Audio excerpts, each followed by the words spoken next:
La compagnie, j'espère que vous allez bien. Moi, je vous retrouve aujourd'hui pour une toute nouvelle vidéo. On va parler MM et je vais vous donner 6 titres que j'aimerais bien voir publiés dans les mois ou années à venir en français. Le premier titre dont je vais vous parler, il s'agit de Nailed, qui est le tome 2 de la série The Forbidden Construction de K.M. Noyol. Alors bien entendu, je pourrais vous conseiller toute la série qui est excellente, mais je vais m'arrêter sur le tome 2 qui m'a vraiment plu. Dans ce tome 2, on y suit Stone, donc qui est un des membres fondateurs des Forbidden Construction, qui est une entreprise du bâtiment en fait qui n'emploie que des personnes gays et qui crée un climat de bienveillance pour le dans ce milieu du travail qui est très masculin. Pour le coup, donc Stone emménage dans un quartier, dans une nouvelle maison qui compte pas reconstruire, mais qui a besoin de quelques travaux, on va dire. Et qui a pour voisin Dare, sauf que entre Stone et Dare, dès le début, il y a une petite animosité. Voilà, c'est un petit peu du enemies to lovers, et on va donc y suivre comment ils passent donc de enemies to lovers, pour le coup. Sachant que on va se l'apercevoir, Stone adore, mais alors adore pousser Dare dans ses retranchements, et c'est super drôle à voir. Alors pourquoi je veux voir ce titre traduit en français? Pourquoi cette série en général? Parce que j'adore la plume de K.M. Noyol, je vous l'ai déjà dit 1000 fois et je le redirai et ne cesserai de le redire. C'est une plume qui est très fluide, très sexy, et ces livres ce sont toujours des petites pépites qui se lisent avec plaisir. Et ce titre, il est bourré d'humour, il y a 2 scènes, dont une scène avec du beurre et une scène avec une chèvre qui vous fera soit monter la température et plus voir une mode de beurre de la même façon, soit mourir de rire. Franchement, ce livre, c'est une petite pépite. Et en plus, ce qui est génial, c'est que pour le coup, on y suit des hommes qui sont dans leur quarantaine. Et ça, c'est assez rare pour le noter et pour avoir envie de découvrir ce genre de titre. Voilà. Le deuxième titre dont je veux vous parler, il s'agit de Meet Me There, qui est un stand-alone tout aussi de K.M. Noyol. Alors dans ce titre, on y suit Reese et Marlon, qui se sont rencontrés quand ils étaient adolescents en fait sur une chatroom spécialement faite pour les gays et qui sont vite devenus plutôt meilleurs amis. Ils partageaient tout, ils parlaient de tout, de leurs problèmes, de ce qu'ils ressentaient, de leur volonté pour l'avenir et autres. Et avec l'entrée à l'université, la découverte de la vie d'adulte, ils ont petit à petit perdu contact. Et 15 ans plus tard, ils se retrouvent totalement par hasard dans un bar de la Nouvelle-Orléans. Et la connexion, elle est là immédiatement, sauf qu'en plus, il y a une attraction qui est torride et auquel ils ne vont pas pouvoir échapper dès le premier soir. Et donc, ils vont finir au lit ensemble. À partir de là va naître en fait une espèce d'amitié à longue distance où ils vont se donner des rendez-vous sur plusieurs années. Pour se rencontrer quand leur travail leur permet. Parce qu'en fait, il faut le savoir, Marlon, en fait, est mannequin. Et si je me trompe pas, Reese, il doit être journaliste. Et donc, en gros, quand leurs emplois leur permettent et qu'ils se retrouvent dans la même ville, ils se donnent rendez-vous et ils font chauffer les draps, si vous voyez ce que je veux dire. Alors, qu'est-ce que j'ai aimé dans cette histoire et pourquoi je la recommande? Déjà, j'ai aimé la beauté de cette amitié, en fait, comment elle a démarré, parce qu'en fait, on a des petits flashbacks qui en parlent, et au final, de voir, en fait, qu'une amitié, en fait, elle peut se mettre en pause, et elle peut redémarrer, tout en étant tout aussi belle, et de voir aussi comment cette amitié va progressivement, au fil des mois et des années, devenir plus que de l'amitié, et une véritable relation amoureuse et passionnée. L'autre point qui est extrêmement bien mené par l'auteur, c'est le fait qu'elle a fait durer c'est un slow burn qui se passe sur plusieurs années. Et c'est ça qui donne encore beaucoup plus de force à la relation entre les deux personnages, parce que pour le coup, en fait, ça appuie et ça crée des fondements à cette relation, et ça montre comment petit à petit se crée l'addiction qu'ils ont pour ensemble et la profondeur de leurs sentiments. Et j'ai trouvé ça super top. Et enfin, ce qu'il faut retenir, encore une fois, avec I Am Loyal, on a des scènes de sexe qui sont juste torrides de chez torrides. Et alors, dans ce bouquin, papa, elle s'est surpassée. Il y a des scènes qui sont très différentes l'une de l'autre. On a, si je ne me trompe pas, une scène à 3 avec un jouet sexuel. Il y a plein de scènes. Elles sont très différentes et elles sont toutes très chaudes. Et franchement, en plus, ce livre est bourré d'humour. Donc franchement, c'est une petite pépite que j'espère voir rapidement traduite en France. Le troisième titre dont je vais vous parler, il s'agit de Irresponsible Pug Boys, donc le tome 2 de la série Pugs Boys de Eden Finlay et Saxon James. Eden Finlay, je vous la représente plus, hein, vous la connaissez grâce à sa série Faux Petits Amis publiée aux éditions Bookmark chez nous. Et Saxon James, c'est aussi une Australienne qui écrit pareil du MM et qui depuis quelques années en fait écrit des quatre mains avec Eden Finlay. Et donc en gros, Irresponsible, Pug Boys, c'est leur deuxième série qu'elles ont en commun.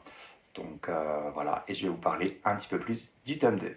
Alors dans ce bouquin, on y suit Trip et Dex, qui sont des joueurs, donc des sportifs professionnels, et qui sont meilleurs amis.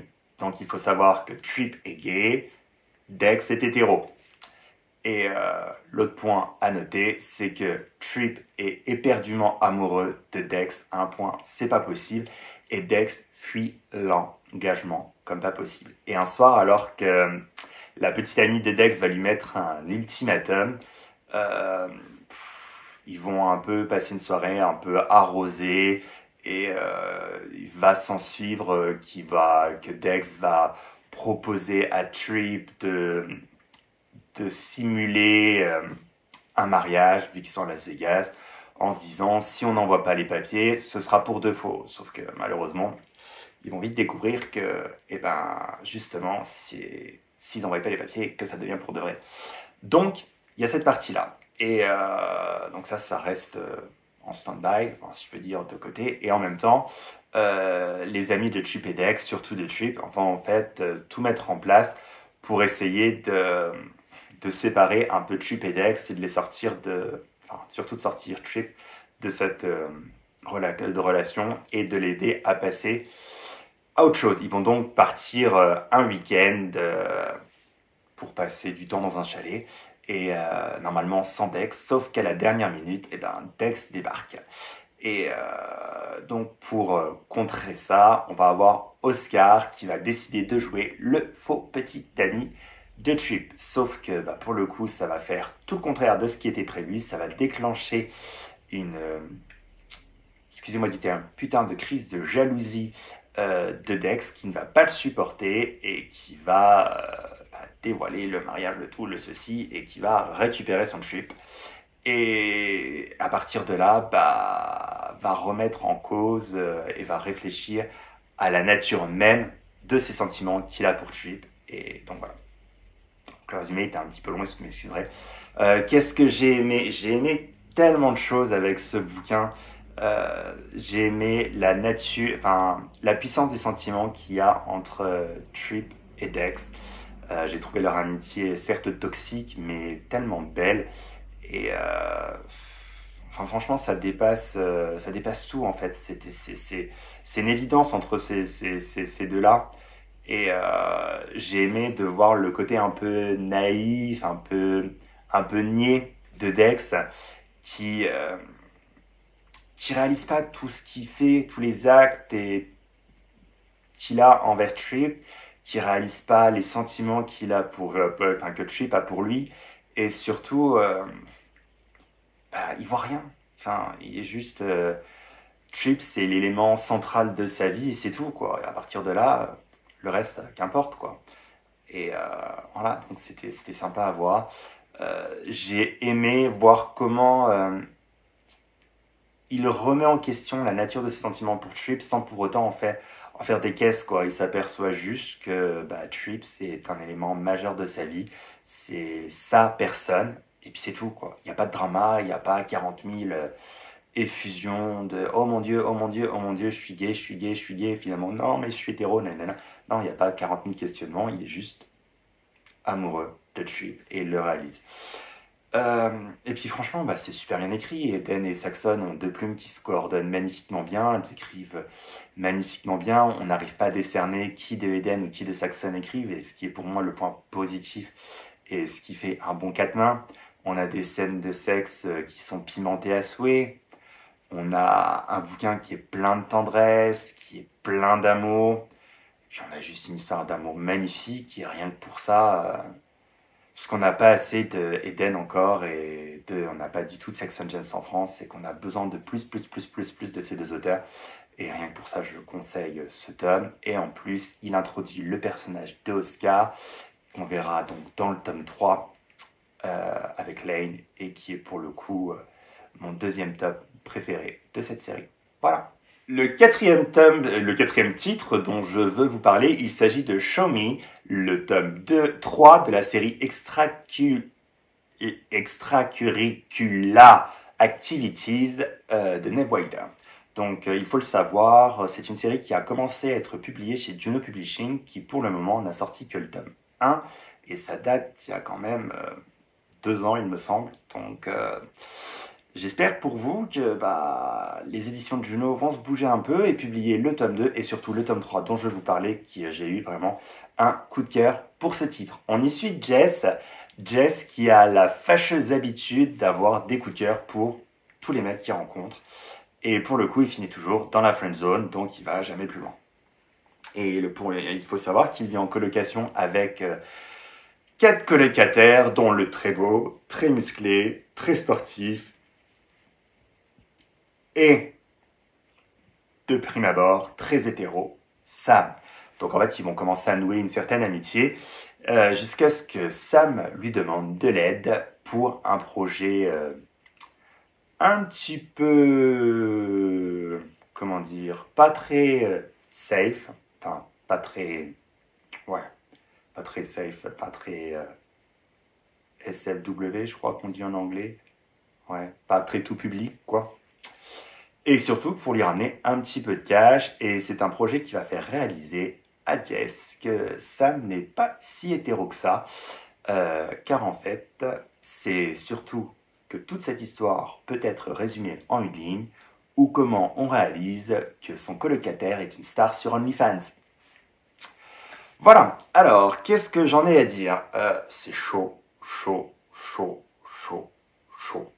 Mais alors, chaud bouillant. Neb Wilder, c'est une auteure que je trouve qui écrit très très bien, qui a une plume qui est très sexy, très fluide, mais alors surtout très sexy. Et ce tome ne déroge pas à la règle. J'ai adoré cette histoire avec cet étudiant qui se fait du cash en étant, pour le coup, en se masturbant sur Internet, en postant des photos de lui dénudé et autres, et qui va entraîner, suite à la découverte de Jess de ce statut de star de OnlyFans, toute une sorte de péripétie où Jess va l'aider pour certaines scènes et autres. Enfin, il y a toute cette histoire comment leur relation va se créer, en gros, tout autour de ce projet de OnlyFans et de vidéo cooking sur Internet, parce qu'ils vont en faire des vidéos, mais alors, waouh, ça entraîne des scènes de sexe qui sont juste parfaites. Alors oui, si vous aimez pas les scènes de cul, forcément, ne lisez pas ce bouquin-là, parce qu'il y en a beaucoup, parce que bon, de toute façon, je vais pas vous le décrire, hein, OnlyFans, ça reste quand même une plateforme où les gens, où pas mal de mecs super bien foutus se dénudent et se masturbent, quoi. Enfin, c'est un peu le principe de la plateforme. Alors vous doutez bien qu'un livre autour de ça, ça va pas te traiter de cuisine et pâtisserie, quoi. Hein, donc voilà. Donc franchement, non, j'espère que Juno va redonner une chance à ce bouquin, va publier le tome 2, et surtout que le public va suivre pour que vous puissiez avoir ce tome 3, parce que franchement, il est extraordinaire, tout comme un petit bonus qui s'appelle Just the Tip, et qui est tout aussi bien. Voilà. Le 5e titre dont je veux vous parler, il s'agit de Prince of Lies, et là, il s'agit d'un titre, d'un stand-alone de Lucy Lennox, que l'on connaît principalement pour ses séries Maid Marians et Forever Wild, publié chez Juno Publishing, et des titres qu'elle a sortis en standalone, en auto-publié. Donc là, c'est sa dernière sortie qu'elle a faite toute seule. Et pour le coup, c'était un plaisir de retrouver la plume de Lucy Lennox sans personne. Alors, j'adore quand elle écrit avec May Archer, hein, ne vous inquiétez pas pour ça. Mais ça fait du bien de retrouver cet auteur et son style si particulier quand elle écrit toute seule. Alors, pour le coup, on y suit donc une petite comédie romantique qui tourne autour de Prince Roe, qui est donc un jeune latino qui est arrivé sur New York pour trouver des financeurs pour faire connaître et développer une application mobile qui pourrait changer le monde de la médecine et surtout de la médecine d'urgence. Sauf que trouver des financeurs, c'est un peu compliqué, donc pour le coup, il travaille comme vendeur de tacos ou un truc comme ça, enfin dans un fast-food. Et il arrive au bout, parce que il a essayé, il a toqué à toutes les portes et il s'aperçoit que trouver des financeurs, c'est très difficile, surtout à New York. Et il voit dans un gala de charité sa dernière opportunité de rencontrer un financeur dont il souhaite proposer le projet. Donc en gros, son cousin qui, lui, travaille un petit peu dans l'événementiel et autres, lui dégote un costume, lui dégote une invitation. Et en fait, Prince arrive au gala en se présentant comme Sterling Chase. Sauf qu'il faut savoir un truc, c'est que Prince, il est très maladroit et assez timide. Et en fait, après, avec un ensemble de situations un peu rocambolesques, en vient à rencontrer Bash derrière une plante verte. Et donc, Prince se présente comme Sterling Roe et Bash, allez comprendre, se présente comme l'assistant de Sterling Chase. Pas Sterling Roe, Sterling Chase. Et donc voilà, ça c'est ce qu'il faut en retenir. Et donc vous vous doutez bien qu'on apprend petit à petit que Sterling Chase, il n'existe pas. Et que Sterling Chase, en fait, c'est le nom commercial de la société de Bash, avec ses amis. Voilà. Donc qu'est-ce que j'ai aimé ? J'ai adoré l'humour, j'ai adoré tout cet enchaînement de petits mensonges, tout ce jeu de mensonges qui n'est pas réellement en fait, pas comme d'habitude, un peu comme dans les histoires où on ment pour un pari et puis on découvre, l'autre personne le découvre à 80% du bouquin et ça va remettre en cause toute la relation. Non, Bash, il sait que Prince lui ment, vu que de toute façon, il sait, lui, que Sterling Chase n'existe pas, étant donné que c'est lui qui a un peu créé le personnage de Sterling Chase. Donc voilà, et Bash, ça l'amuse pour le coup, parce que il veut voir jusqu'où va aller Prince, et puis il faut dire ce qu'il est, il a un petit coup de cœur pour Prince. Et donc c'est marrant en fait de voir tout cet enchaînement de rendez-vous qu'il va avoir, parce que Bash, il veut voir jusqu'où va aller Prince et à quel moment il va craquer, à quel moment il va lui dire la vérité. Et de l'autre côté, on a Prince qui a de plus en plus de mal à mentir et qui, pour mentir, se met dans des situations plus drôles les unes que les autres. Et ce qui fait que ce titre est bourré d'humour, quoi. Et surtout, en fait, il est sans drama. Parce qu'en fait, cette histoire de mensonge, elle dure un tiers du roman, allez, la moitié. Et puis, Prince, il craque et il raconte la vérité à Bash. Et Bash, il lui en veut pas plus que ça, parce qu'elle avait compris dès le début. Et puis, comme il craque pour Prince, forcément, il passe un peu la chose sous le tapis, si je puis dire. Et puis, de l'autre côté, en fait, on a une petite histoire avec toute cette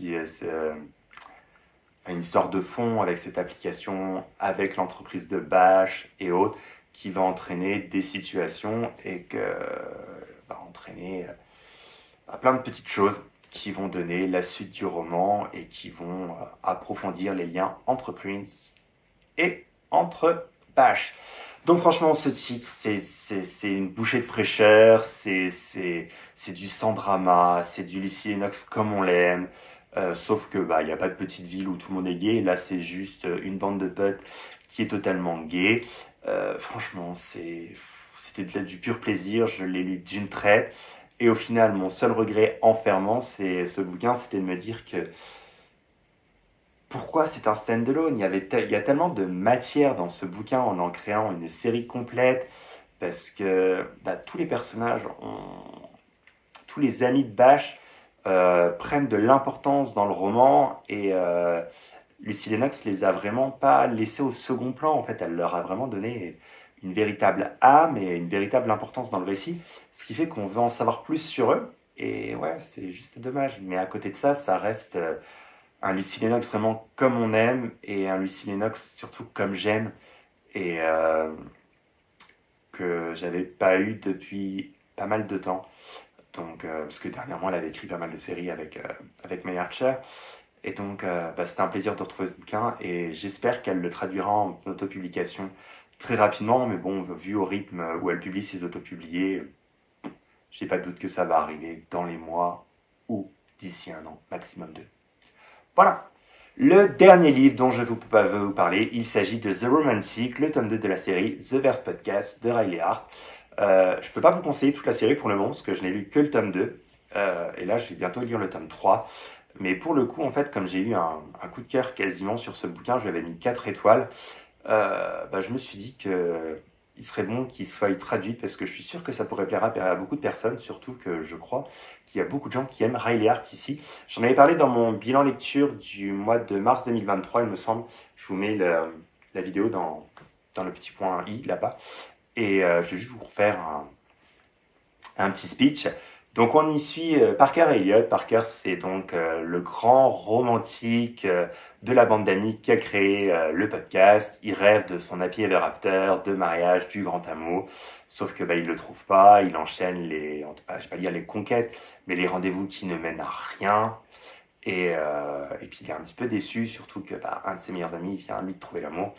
Donc pour le coup, il a un petit coup au moral. Et de l'autre côté, en fait, on a Elliot, lui qui est le contraire de Parker, et lui il enchaîne les coups d'un soir. Ils vont se rencontrer pendant une soirée, faire connaissance, sauf que bah, sur le coup ça va pas donner grand chose, et surtout que Parker va voir par la suite Elliot draguer quelqu'un d'autre, et va se voir, il va donner tout de suite l'étiquette de coureur de jupons à Elliot. Mais ça va pas empêcher la motivation d'Elliot d'avoir un rendez-vous avec Parker, et il va se rendre régulièrement à la pâtisserie donc de Parker pour lui proposer rendez-vous sur rendez-vous, et Parker va mettre des vents à Elliot à chaque coup, sauf qu'un soir, ils vont se retrouver par le pur hasard, tous les deux seuls à Las Vegas, et puis ils vont faire la fête, picoler, enfin tout ce qui peut arriver à Las Vegas. Et ce qui arrive aussi régulièrement à Las Vegas dans le MM, c'est qu'ils vont se réveiller mariés l'un à l'autre. Sauf que aucun des deux, en fait, ne veut mettre fin tout de suite à ce mariage pour des raisons différentes. Elliot, parce que sa famille, en fait, est dans la politique, et que c'est bientôt les élections, donc en fait, il ne peut pas entacher sa famille avec un énième scandale. Et de l'autre côté, en fait, Parker, lui, ne veut pas mettre fin à ce mariage parce que il veut pas décevoir son père et l'image qu'il a du mariage, parce que bah, le père de Parker n'a connu qu'une personne, qu'un amour dans sa vie, et c'était la mère de Parker qui est décédée. Donc voilà, donc ils vont décider de rester mariés pendant 1 an, il me semble, et puis après de se séparer, divorcer, en se disant comme quoi ça n'a pas marché. Sauf que, eh ben, comme dans tous les mêmes qui se respectent, avec du réveillé marié à Vegas, bah, ils vont finir avec leur happy ever after. Mais bon, tout l'intérêt de ce bouquin, c'est de voir comment en fait ils vont y arriver, parce que bah, Elliot va rapidement s'apercevoir en fait qu'il veut plus de Parker, et il va tout faire pour convaincre Parker de lui donner une chance. Et de l'autre côté, on a Elliot, lui, bah, qui reste sur ses déceptions, sur sa peur, sur son image qu'il a de Elliot, et qui va avoir du mal à accepter tous les actes d'Elliot. Donc c'était très beau à voir en fait l'évolution de de leur relation. Et c'est un titre que j'ai beaucoup aimé, surtout que j'ai apprécié la plume de Riley Hart. Et c'était une surprise parce que généralement, la plume de Riley Hart, c'est des bouquins que j'aime bien, mais qui me laissent toujours un sentiment de sans plus. Et là, j'ai accroché au personnage. La preuve, je vais lire le tome 3 et je vais lire prochainement le tome 1 aussi. Donc, ouais. The Verse Podcast a beaucoup de potentiel, je pense. Et surtout, The Romantic, c'est un livre, pour le coup, qui a parlé au romantique qui est en moi et que j'aimerais bien voir publié en France. Voilà. Donc voilà, c'est tout pour cette vidéo. J'espère qu'elle vous aura plu et qu'elle vous aura donné envie de découvrir ces titres. Moi, personnellement, j'espère que les séries dont je vous ai parlé et les titres dont je vous ai parlé seront un jour traduits, ou tout du moins que les personnes qui ont la possibilité de lire en anglais donneront une chance à ces titres, parce que franchement, 1, ils valent le coup, et 2, ils sont assez accessibles en termes de niveau d'anglais, mis à part le Neve Wilder, mais bon, dans l'ensemble, le niveau d'anglais est accessible à tout le monde. J'espère aussi que Juno Publishing et le public français donnera sa chance à la plume de Neve Wilder et à sa série donc The Extracurricular Activities, qui a été publiée, je ne sais plus sous quel nom, mais je vous le mettrai dans la barre d'infos, en français. Donc le tome 1 est disponible, lisez-le, il est vraiment sympa. La série vaut le coup, donc franchement, tentez-la, donnez-lui sa chance et parlez-en sur les réseaux afin de donner l'envie à Juno en fait, de publier le tome 2, de traduire le tome 2 et ensuite de traduire le tome 3. Moi je vous laisse là pour cette vidéo, j'ai été très heureux encore une fois de la tourner et de vous retrouver ici. Je vous fais plein de bisous et je vous dis à très vite pour une toute nouvelle vidéo. Ciao ciao.